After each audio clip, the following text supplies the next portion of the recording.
মাননীয় স্পিকার সাহেবের সরাসরি মৌখিক উক্তি আমি আজকে কোট করছি। সেই কার্যনির্বাহী কমিটির বৈঠকে মাননীয় স্পিকার সাহেব ওয়াদা করেছিলেন আমাদের মাননীয় বিরোধী দলের নেতাকে যে এই দুই আইনে সবচাইতে বেশি সময় বাড়ানো দেওয়া হবে।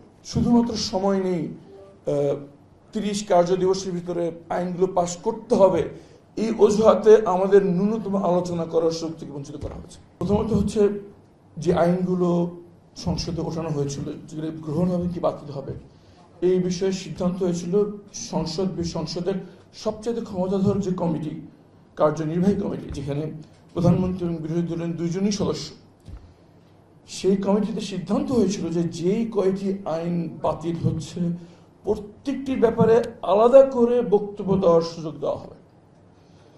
এই আশ্বাস এবং লিখিত সিদ্ধান্তের ভিত্তিতে আমরা বিরোধী দল সিদ্ধান্ত নিলাম যে আমরা সবচেয়ে বেশি সময় চাবো এই দুইটি আইনের ব্যাপারে, কারণ আমরা বুঝতে পারছি আমরা নিজের ভিকটিম হিসেবে যে এই দুইটি আইন ভবিষ্যতের জন্য কতটুকু গুরুত্বপূর্ণ।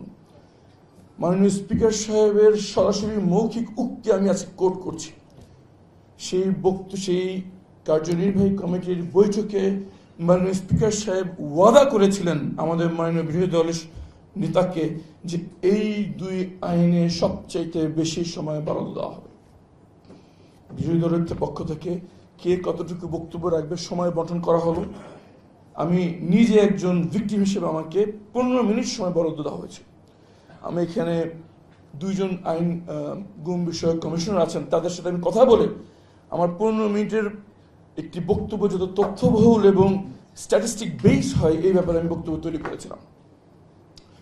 আমরা অবাক হয়ে লক্ষ্য করলাম কার্যনির্বাহী কমিটির লিখিত সিদ্ধান্ত সম্পূর্ণ ইগনোর করে, শুধুমাত্র সময় নেই, 30 কার্য দিবসের ভিতরে আইনগুলো পাশ করতে হবে, এই অজুহাতে আমাদের ন্যূনতম আলোচনা করার সুযোগ থেকে বঞ্চিত করা হয়েছে। তারপর যখন আমরা দেখলাম যে আমাদের আলোচনা করার সুযোগ দেওয়া হচ্ছে না, তখন বিরোধী দলের আমরা যারা সংসদ সদস্য আছে সবাই আলোচনা করে সিদ্ধান্ত নিলাম যে একজন বক্তব্য রাখবো। সেই ব্যক্তি ছিলাম আমি দাঁড়িয়ে খুব আবেগঘন বক্তব্য রেখেছিলাম যে আইনটি কেমন করে বাতিল করে যখন এই সংসদটি হচ্ছে মুসলিমদের মিলনমেলা। একজন সংসদ সদস্য নেই যিনি গত 17 বছর নির্যাতনের শিকার হয়নি। সেই মুসলিমদের মিলনমেলা এই সংসদ কেমন করে এই আইনের বাতিল করতে পারে। আমার এই বক্তব্যের পর পুরো সংসদে একটি আবেগঘন পরিবেশ সৃষ্টি হয়। আমি নিজে অনেক সরকার দলীয় সংসদ সদস্যকে চোখ মুছে দেখেছি আমার বক্তব্যের পর। মাননীয় আইনমন্ত্রী দাঁড়িয়ে ওয়াদা করেছেন যে শক্তিশালী এবং আরো কার্যকর একটি আইন আমরা নিয়ে আসবো, সে আইনটি সবার সামনে পর্যালোচনা করতে দেওয়া হবে এবং সেই পর্যালোচনা কমিটির সদস্য আরমান, আমার নাম উল্লেখ করে আমাকে পয়েন্ট করে বলা হয়েছিল আরমান এই শহীদ কমিটির সদস্য থাকবে।